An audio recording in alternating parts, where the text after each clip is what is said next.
भ्रमर श्री कृष्ण के रूप में गोपियों ने देखा है। भ्रमर गीत जब आता है तो वहां ऐसा वर्णन है कि श्री उद्धव जी महाराज वृंदावन गए हैं, गोपियों को, ब्रजवासियों को, सबको समझाने गए हैं कि भैया तुम कन्हैया को भूल जाओ, वो परब्रह्म परमात्मा है, ईश्वर हैं, जगदीश्वर हैं। और ईश्वर, जगदीश्वर, परब्रह्म परमात्मा किसी एक का नहीं हो सकता, वो पूरे विश्व का होता है। इसलिए आप लोग व्यथित मत होइए, दुखी मत होइए, व्याकुल मत होइए कृष्ण के विरह में। ऐसा भाव लेकर के उद्धव जी समझाने गए थे ब्रजवासियों को। पर ब्रज की स्थिति जाकर के देखी तो वृष्णीनाम प्रवरो मंत्री कृष्णस्य दयित सखा शिष्यो बृहस्पतिर साक्षात उद्धवो बुद्धि सत्तम। इतनी सुंदर उपमाओं से युक्त हैं श्री उद्धव जी महाराज की, उनमें इतना ज्ञान है कि बृहस्पति के साक्षात शिष्य हैं वो। लेकिन वृंदावन में गोपियों की, ब्रजवासियों की और सबकी स्थिति देख करके उद्धव जी भूल गए कि मैं किस काम से आया था। बंधुओं, भक्ति और प्रेम का स्वरूप ऐसा ही है कि आप विस्मृत हो जाओ कि आप कहां हैं, उस स्थान का नाम क्या है। जैसे हम इतने दिन से हैं, हमें लग ही नहीं रहा कि हम नासिक में हैं, ऐसा लग ही नहीं रहा है कि ये संसार का ही कोई स्थान है। और ऐसी प्रतीति होना ही इस बात का द्योतक है कि आप प्रेम के सरोवर में ओतप्रोत हो चुके हो। कल श्री हनुमंत लाल जी का जन्मोत्सव मना रहे थे, सुबह सुबह सब लोग यहाँ एकत्रित हुए। कल कितना शीत वातावरण था सुबह। अचानक से पता नहीं ऐसी प्रतीति हो रही थी कि महाराष्ट्र तो नहीं है, नासिक तो नहीं है, अप्रैल का महीना नहीं है, ऐसा लग रहा था नवंबर का महीना है, ऋषिकेश की वादियां हैं, सुंदर गंगा जी बह रही हैं, हिमालय है चारों ओर, और वहां श्री अंजनी नंदन श्री हनुमंत लाल जी का प्रादुर्भाव उत्सव मनाया जा रहा है। मैं अपने मन का भाव कह रहा हूं। बस वो कुछ क्षणों के लिए यह भूल गए कि देश काल स्थिति क्या है, और देश काल स्थिति के परे पहुंच जाना यह प्रेम का द्योतक होता है, ये प्रेम का प्रतीक माना जाता है। आपको ये पता है कि मैंने सुबह क्या खाया, मैं कहां हूं, मैं किस भाव में हूं, ये कौन सी जगह है, मेरा नाम क्या है, इसका मतलब भी प्रेमी नहीं हुए आप। प्रेमी तो विस्मृति में चला जाता है, भूल जाता है सब। तो उद्धव जी महाराज भूल गए मैं किस लिए आया था वृंदावन। नंद भवन में जाकर के देखा, भीतर प्रवेश करके उद्धव जी महाराज पुकारते हैं, हे यशोदा मैया, यशोदा मैया। उद्धव जी का स्वर सुनकर के भीतर कक्ष में अपने किसी कार्य को कर रही यशोदा मैया निकल करके आती हैं, अपने होठों पर उंगली रख करके बोले, शांत रहो, धीरे बोलो, इतनी जोर से मत बोलो, मेरो लाला अभी सोयो है, अभी अभी मैंने वह कुछ सुलायो है, सुवेरे ते रो रो मेरो ब्याह करा दो। कभी माखन मांगे, कभी बहू मांगे, कभी चंदा मांगे, कभी कछू मांगे, जैसे तैसे मैंने वह कुछ सुवायो है, इतनी जोर से बोलोगे उठ जाएगो। उद्धव जी महाराज यशोदा मैया की स्थिति को समझ नहीं पा रहे। मैया कहां है आपके लाला? बोले पलना में सो रहा है, बड़ा उद्यमी है गो, गोद में ना सोवे, अब बिस्तर पर ना सोवे, पलना में सोवे। उद्धव जी महाराज बोले, मुझे दिखाएंगे जरा पलना कहां है। पलना के पास ले जाती हैं, उद्धव जी से कहती है, हल्ला मत करियो, उठ जाएगो मेरो लाला। और जैसी पलना के पास पहुंच करके पलना में हाथ रखती हैं यशोदा मैया, वहीं गिर जाती हैं, रुदन करने लग जाती हैं। बोले, अरे मैं तो भूल गई कि कन्हैया तो चलो गयो, इतने वर्ष है गए वाकू तो गए भे, अरे मैं हूं बूढ़ी है गई हूं, बावड़ी है गई हूं, मुझको पता ही ना, याद ही ना रहे। और मैं तो सवेरे तो खीर और बना रही है धोटे दूध की कि आज लाला को खीर पवाऊंगी, मैं हूं कैसी बावड़ी हूं, अरे मैं तो भूल ही गई कि इतने साल है गए कन्हैया को गए भे।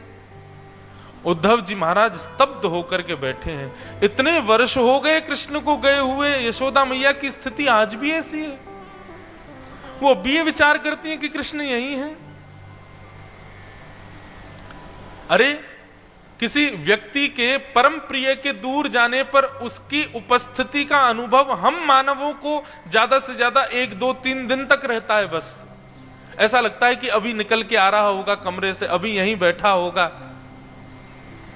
यहां वर्षों बीत गए हैं और ब्रजवासियों को ऐसी भ्रांति अभी भी होती है कि कन्हैया अभी यहीं घूम रहे हैं।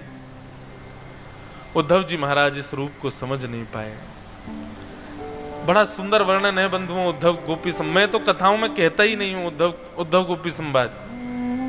इतना मधुर और इतना करुण प्रसंग है कि ज्यादा मैं बोल नहीं पाता उसको, पर बात भंवर की आई है, भ्रमर की आई है। तो उद्धव जी जब वृंदावन गए थे ना, तो भगवान ने अपना पटका और अपना मोर पिच्छ उद्धव के साथ भेजा था और बाकायदा लगा करके उद्धव जी के मुकुट में मोर पिच्छ लगाया है, गले में अपना काली कमली पहनाई है। उद्धव जी बोले ऐसा क्यों कर रहे हो आप? भगवान बोले इसके बिना जाओगे तो ब्रजवासी तुमसे बात नहीं करेंगे। तो उद्धव जी महाराज भ्रमण करते करते जब एक वन में पहुंचे जहां समस्त गोपियां बैठी थीं और बैठ करके बीच में मध्य में श्री जी बैठी हैं, श्री राधा रानी बैठी हैं और आपस में सब गोपियां चर्चा कर रही हैं। और चर्चा क्या कर रही हैं? यह चर्चा छुप करके श्री उद्धव जी महाराज सुन रहे थे। श्री कृष्ण को वृंदावन से गए वर्षों हो गए, पर आज भी गोपियों की ऐसी चर्चा। एक गोपी कहती है मैं तो जमुना जल भर के आ रही कल और लाला ने एक गिलोते ऐसी जोर से मटकी फोड़ी मेरी, मैं पूरी भीज गई ऊपर से नीचे तक। मैंने की दारी के तो अभी बताऊं मैं लाला के पीछे पीछे भागी और जैसे तैसे किसी घाट पे जाकर के जैसे ही मैंने वहां को हाथ पकड़ो, बस पकड़ में आवे ही वारो हो, इतने में मेरी आंख खुल गई, मुझको तो पता चली ये तो स्वप्न है। तो सब गोपियां इतने भाव से सुन रही होती हैं और जैसी कहती है स्वप्न था, रुदन करने लग जाती हैं। बोले हम तो भूल ही गई थी तेरी बात सुन के कि कन्हैया तो चले गए। इस प्रकार की स्थिति गोपियों की। तभी श्री जी की नजर पड़ी, एक वृक्ष के पीछे मोर पिच्छ लहरा रहा है, काली कमली लहरा रही है। श्री जी समझ गई ठाकुर जी तो नहीं है। क्यों? क्योंकि ऐसा वर्णन अभी वृंदावन द्वारिका ब्रज द्वारिका मिलन महोत्सव द्वारिका में हुआ, तो वहां एक भाव पढ़ने में आया कि किशोरी जी से जब द्वारिकाधीश कुरुक्षेत्र में मिलने के लिए गए, मतलब भगवान के ब्रज से 100 वर्ष बाद, जाने के 100 वर्ष बाद, तो भीतर शिविर में बैठी हुई किशोरी जी ललिता विशाखा से कहती है मुझे ऐसा क्यों लग रहा है कि श्री कृष्ण आ रहे हैं। वो कहती नहीं श्री कृष्ण का तो अर्चन चल रहा है, वो कैसे आएंगे? बोले नहीं, मुझे उनके तन की सुगंधी आ रही है। तो मतलब श्री जी को तो ठाकुर जी के तन की सुगंधी वायु स्पर्श करके ठाकुर जी का आ जाए तो श्री जी को पता चल जाती है कि कृष्ण कौन सी दिशा में घूम रहे हैं। अभी महाभारत युद्ध हुआ हो या द्वारिका का प्रवास रहा हो, किशोरी जी जिस दिशा में सुबह बैठी हुई मिलती थी, गोपियां समझ जाती थी कि श्री कृष्ण इधर ही हैं। चाहे कोसों दूर हो, किलोमीटरों दूर हो, है दिशा यही श्री कृष्ण की, क्योंकि वायु यहां से बहकर के श्री कृष्ण का स्पर्श करके श्री जी को आई है।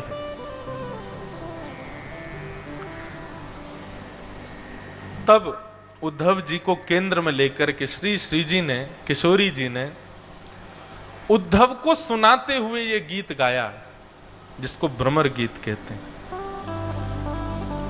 मधुपक तब बंधो मास्पृशांघ्रिं सपत्न्या कुछ विलुलित माला कुंकुमश्मश्रुभिर्नः बहतु मधुपतिस्तन मानिनीनां प्रसादम् यदु सदसि विडम्यम्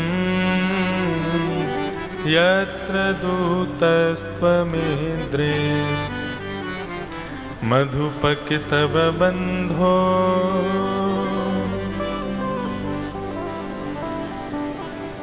अब भाव उठा है तो थोड़ा सा गा देते हैं भ्रमर गीत।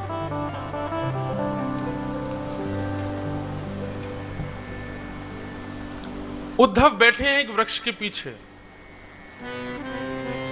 और तभी एक भंवर वहां उड़ता हुआ आ गया।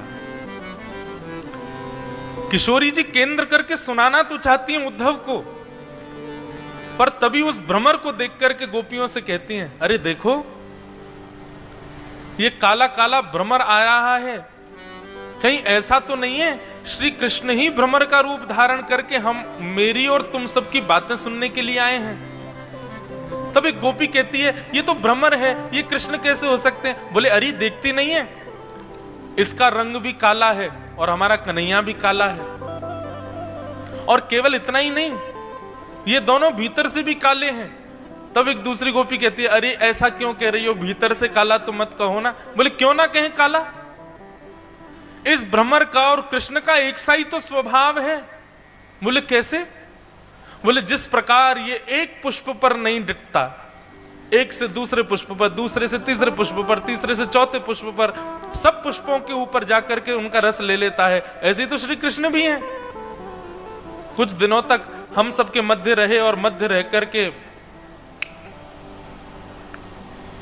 ब्रज की सब गोपियों का सुंदर आनंद रस ले रहे थे, और अब हमको छोड़ करके वहां मथुरा चले गए। और मथुरा जाकर के अब वहां की सुंदर गोपियां होंगी, उनके मध्य रहते होंगे। तब एक गोपी बोले अरे ऐसे मत कहो ना, उनको कष्ट हो जाएगा सुनेंगे तो। तब कहते हैं अरे सुनने दो, कष्ट हो इसीलिए तो बोल रही हैं। किमिह बहुषढंग्रे गायसी त्वं यदूना मधिपति मृगहाणा अग्रतो नः पुराणम् विजय सख सखीना गीयतां तत्प्रसंगः छपि छपि तक चरुजस्ते कल्पयन्तिस्तमिस्ताः। महाराज जी ये श्लोक जो है ना, इसमें हम व्यासों को गाली दी गई है। गोपियां कह रही हैं, बोले ये हमारी कृष्ण विरह में ऐसी हालत हुई कैसे? जड़ जड़ बताओ, जड़ कहां है, कहां से आया ये कृष्ण प्रेम हमारे भीतर? तब एक गोपी कहती अरे कथा वो सुन ली थी एक बार हमने, और तब से ही श्री कृष्ण से प्रेम हो गया। और वो व्यास जी तो कथा सुना के चले गए और हमको प्रेमी बना गए। ना तो प्रियतम मिला और ना वो व्यास जी मिले कभी। गोपियां कहती हैं हमको तो ऐसा लगता है कि ये कृष्ण जो है ना, इसने कथाकारों को घूस दे रखी है। बोले काय बात की घूस दी है? बोले इसने कह रखा है, बोले मेरी बढ़िया बढ़िया कथा सुना करके सब लोगों को मेरे प्रेम में आतुर कर दो और इसके बदले में तुमको जो है वैकुंठ दूंगा। इसीलिए ये व्यास इतनी चिकनी चुपड़ी बातें बोल करके और कृष्ण से प्रेम करा देते हैं हम लोगों को।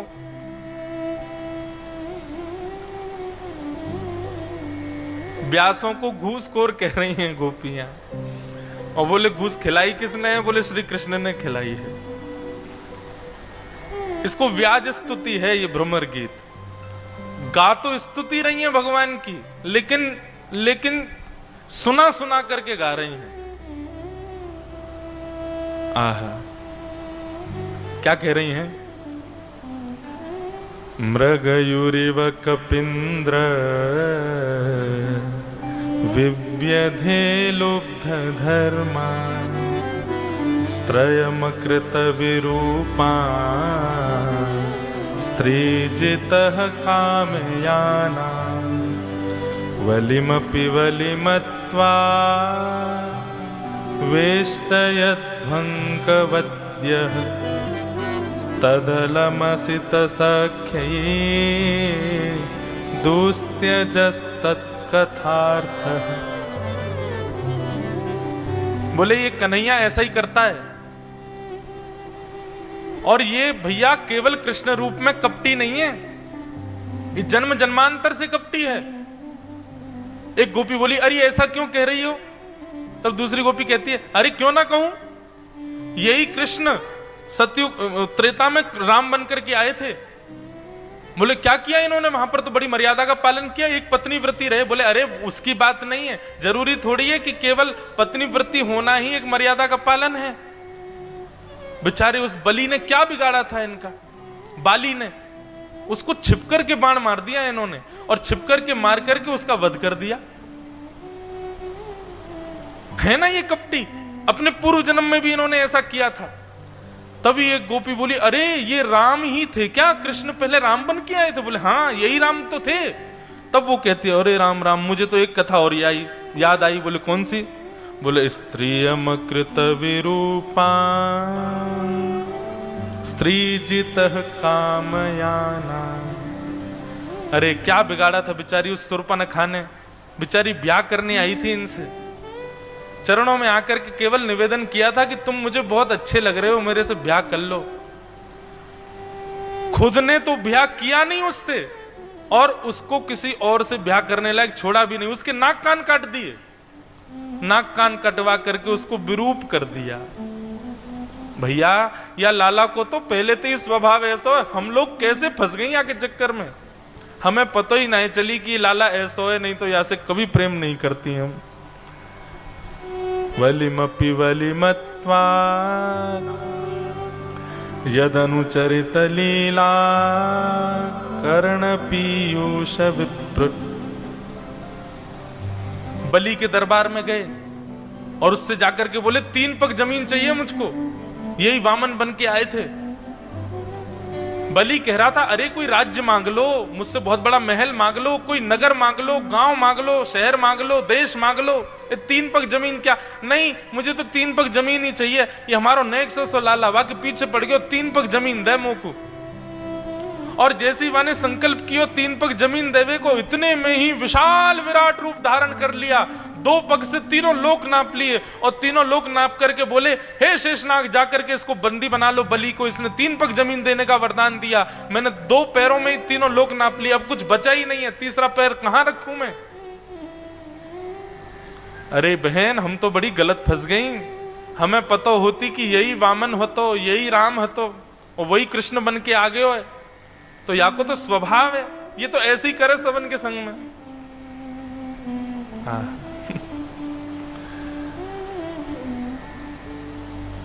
इस प्रकार गोपियां सब चर्चा कर रही हैं, इसी को भ्रमर गीत कहते हैं। और फिर भ्रमर गीत गाने के बाद में फिर प्रशंसा भी करती हैं, कन्हैया तुम बुरा मत मान जाना हमारी बात का, अब क्रोध में भर गई हैं तो इतना तो कह ही सकती हैं, बाकी हमारा प्रेम तो ऐसा है, तत्सुखे सुखित्वम, यदि तुम मथुरा में प्रसन्न हो तो हम यहीं पर प्रसन्न हैं कि तुम वहां प्रसन्न हो। तो बहुत सुंदर प्रसंग है। उद्धव जी महाराज जाते हैं, चरणों में जाकर के ठाकुर जी का पत्र सुनाते हैं, श्री जी फिर उनको ज्ञान उपदेश करती हैं। ऐसे वृंदावन को हम बारंबार प्रणाम करते हैं। बोलो वृंदावन बिहारी लाल की जय। आज लगभग अपनी कथाओं क्रम में मैंने 5 वर्ष बाद भ्रमर गीत का स्पर्श किया होगा, नहीं तो भ्रमर गीत महाराज जी मैं कह ही नहीं पाता, लेकिन यहाँ थोड़ा ही सही आज स्पर्श किया। अब क्योंकि पूरा स्पर्श करूं तो फिर मुझे पूरी कथा ही आगे 2-3 दिन तक भ्रमर गीत ही कहना पड़ेगा।